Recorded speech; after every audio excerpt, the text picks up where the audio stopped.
Anong pumapasok sa isip natin kapag nababanggit ang pangalang Jose Rizal? Ang matapang na nobelista ng Noli Me Tangere na gumising sa kamalayan ng mga Pilipino. Ang bayaning binaril sa lunet. Ang makata na nagsabi, ang taong di marunong magmahal sa sariling wika ay higit pa ang amoy sa malansang isda. Ano ang kanyang tunay na pagkatao? Subukan nating kilalanin ang isang Filipinong nagngangalang Jose Rizal.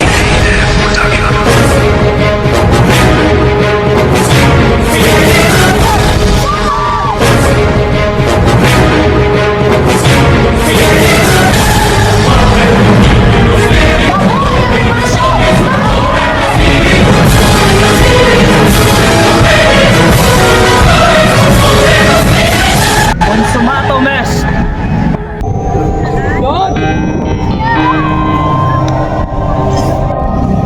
Ano? Magsalita ka ba? Hindi ka pa rin ba magsalita, ha? Ano?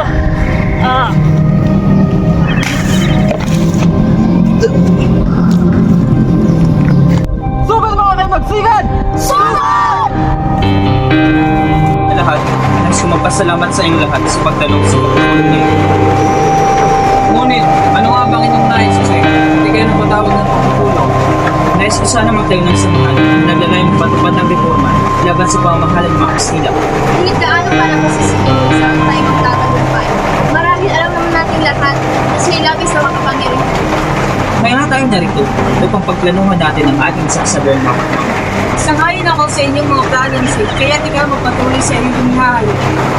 Kung gayon, tayo na't mag-alala ng mga muna sa ating mga samahan.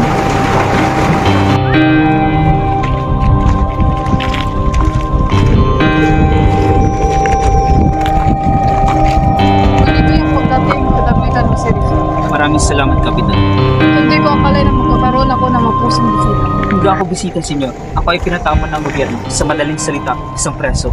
Padre, nandito na si Rizal. Nandito na pala ang sikat na manunulat ng El Pulvisterismo at Noli Me Tangere. Ang dakilang Ehere at El Pulvister, ang mortal na kaaway ng Espanya at ng simbahang Katoliko. Sino ba naman ang hindi makakakilala sa kanya? Senyor Rizal, ayon sa sulat ni Gobernador General, maaari kang mamili ng titirhan. Pwede dito manirahan sa akin o sa kumbento. Sa kumbinto, papayag lamang ako sa ilang kondisyon. Kung si Senyor Rizal ay magkukumpisal sa kanyang mga kasama at kung babalik sa simbahang Katolika at kung babawiin niya ang mga pagpapatikos sa aming mga relihiyon. Kay Gobernador, General na lamang ako manunulog yan.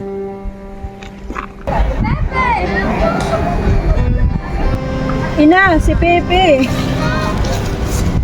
Maria! Ina! Sisa! Kumusta kayo? Kumusta niyo paglalakbay? Ayos na naman, Pepe.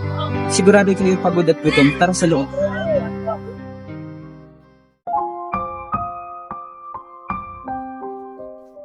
Magandang umaga po. Magandang umaga. Tuloy po kayo.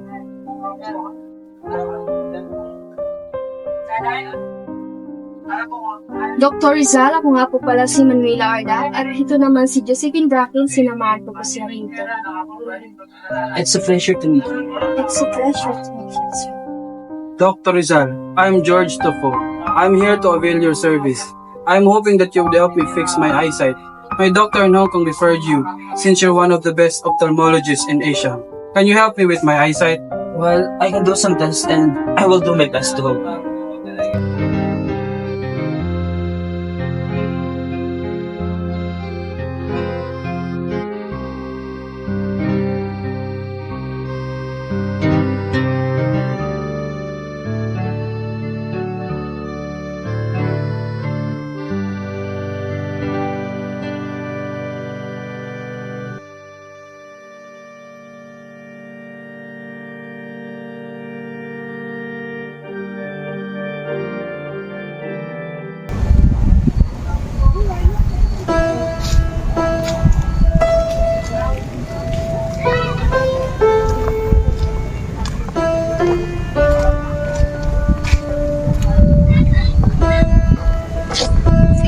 What's the problem, my love?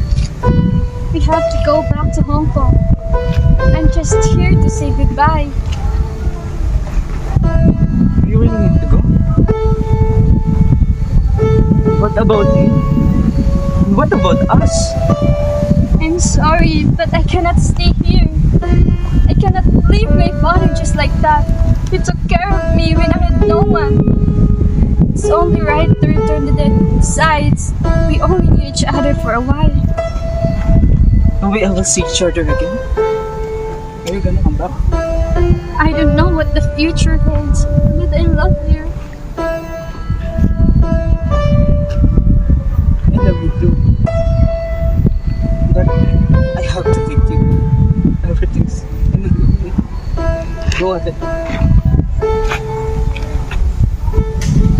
May ganda talaga pag Yes, it is. looking back.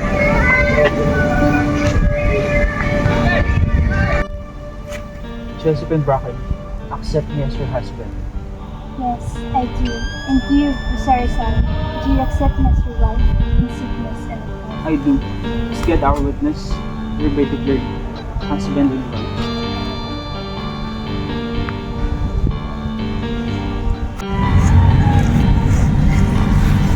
Pepe!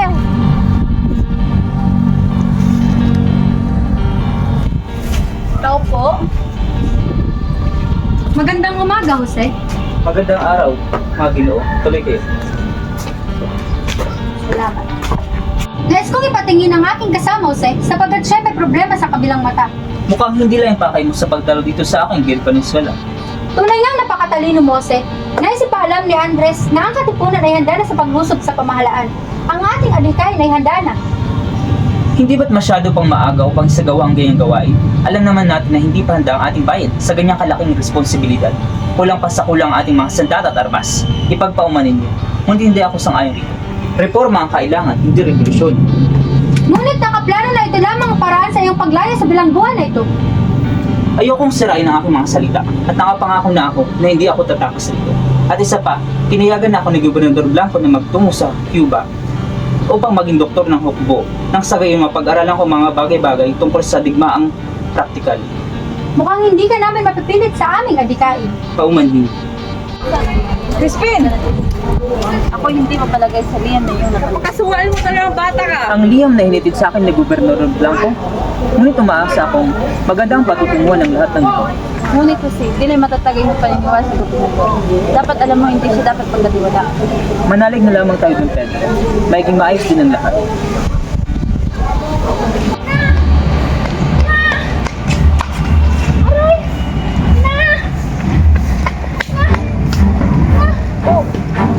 Maria, ano yung nangyari sa'yo? Bakit hindi sumisigaw? Si Pepe!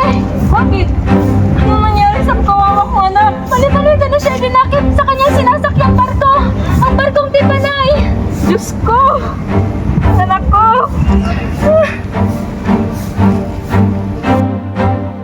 Kailangan natin tulungan si Rizal sa kanyang kinaroroonan. Kaya naman, kailangan natin gumawa ng paraan.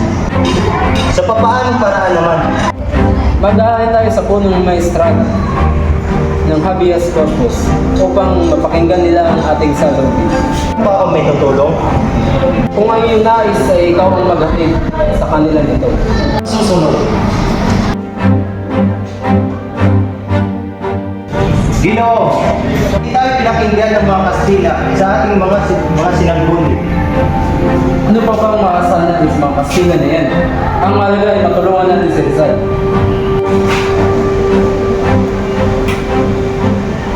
Ang tamang sasakdalan niya dito sa salang rebellion, sedisyon at pagbabalak ng masama laban sa bansang Espanya.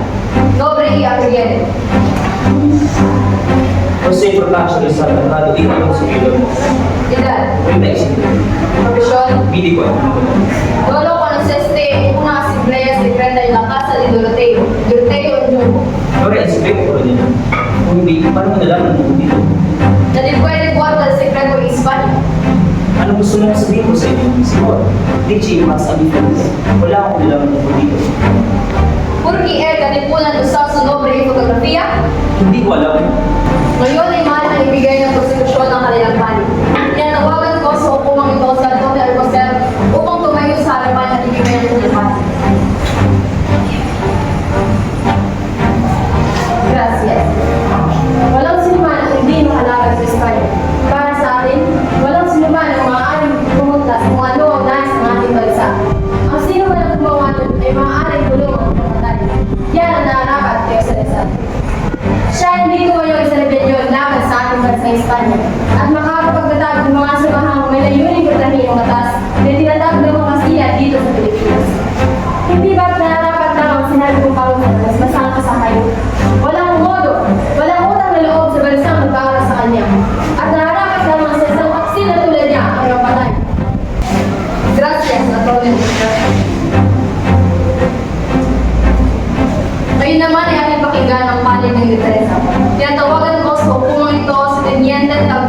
Andrade upang diferensahan ang kanyang panig.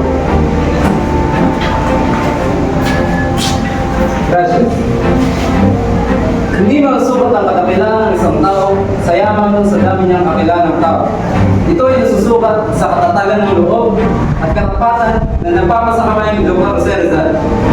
Bago niyo husgahan, ay tignan niyo muna ang iyong mga sarili. Ang nais niya lamang ay pantay na pagtrato ng mga Kastila sa Pilipinas. Hindi dapat kayo nagpapadalos-dalos sa pagbigay ng parusa sa hindi nararapat na nasasaktan. Ngayon naman, pakinggan natin ang panig ng nasasakdal sa ukulong ito. Sinungalingan ang mga pinagbibigay niya sa akin. Mga kompletong ebidensya at tanging sulat at mga dahil lamang tumutuko sa aking pag-aasala. Hindi ako mahal magkasala ng ganito. At wala akong kinalaman sa pag-aaklas. At hindi ko alam na ginagamit ang aking pangalan sa kanilang mga aktibidad.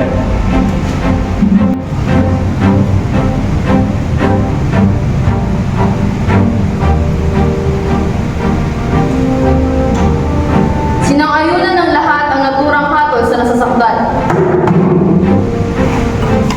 Kung gayo'y tapos na ang usapin, ikaw Rizal ay nakatulang pa rin sa bagong bayan ng umaga ng 30 ng Disyembre. Hindi makakaroon ng nangyari. Hindi man na tayo binigyan ng pagkakataon. Pinadali ang paglilitis. Niloko nila tayo. Ginamit nila tayo.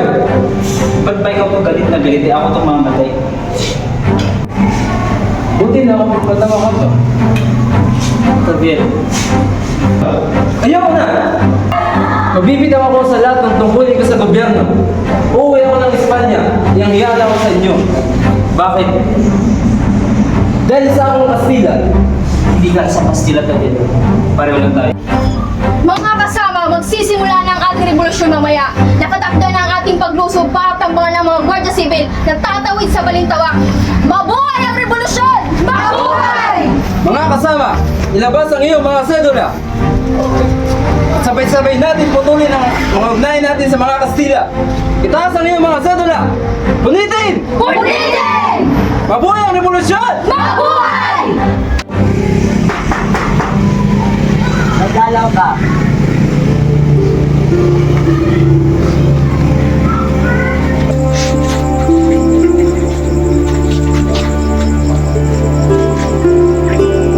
Anak ko, ano nangyari sa iyo? Bakit ganito ang kinahinatnan ng buhay mo? Ayaw ko pang mawala ka, anak ko. Ako.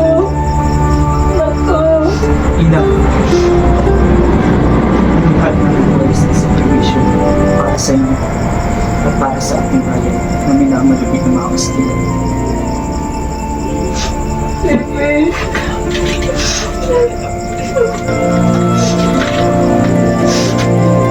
Kapatid ko. Tama na yan, tama na yan. Bawal magdagal dito.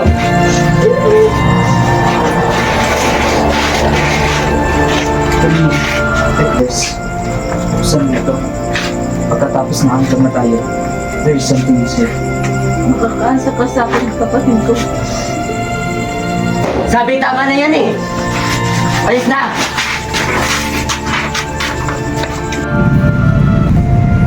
Bago ninyo ako patayin, mari ba akong humingi ng kailingan? Mari bang barilin niyo ako na nakaharap? Imposible!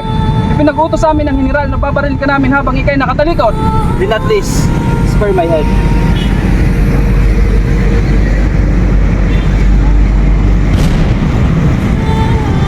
Mamamatay ako. Hindi nakikita ang hindi ng mukhang liwaway sa aking bayan.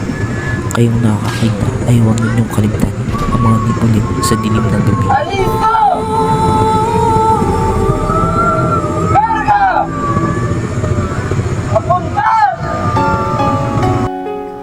Ako, si Gat Jose Rizal. Consumato, mes! Wake up!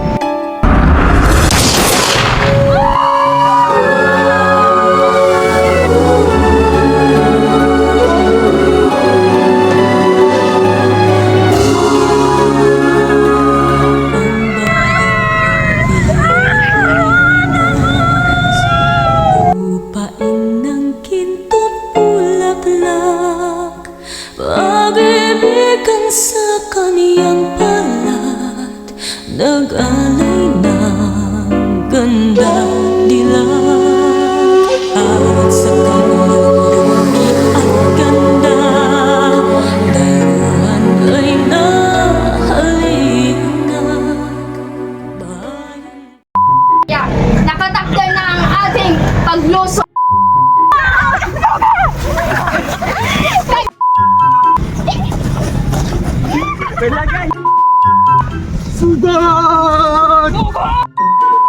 Kadapit ano sa Rizal.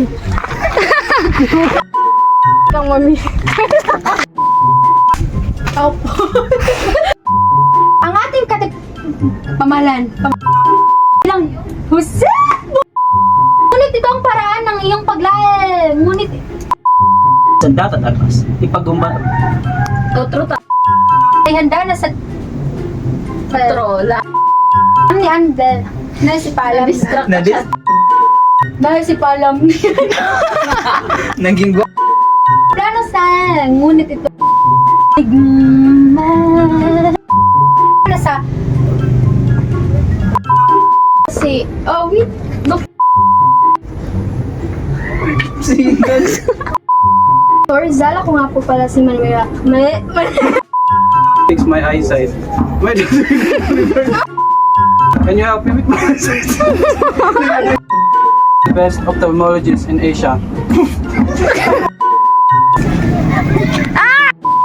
Marahil alam mo.